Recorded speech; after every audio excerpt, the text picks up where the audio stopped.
Hello from Alps Alpine. How do you go about detecting the linear travel of a pedal, shifter, or various actuators? Resistive, optical, a variety of sensing methods are used. But for non-contact, space-efficient detection of distances of only around 50 millimeters, consider using a magnetic sensor. In this video, we introduce the magnetic angle sensor. It can actually be used to detect travel too. Here, we use a demo kit to illustrate the sensing mechanism.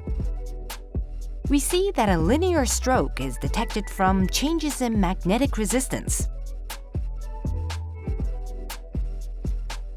Like this, we can achieve high-precision, space-saving designs. Another advantage is the non-contact structure, which helps to prevent faults caused by dust or wear, leading to a long life. For more on operating principles and application notes, and to discover more about the technology, visit the site below. Follow the link in the description section to access the sample purchase site.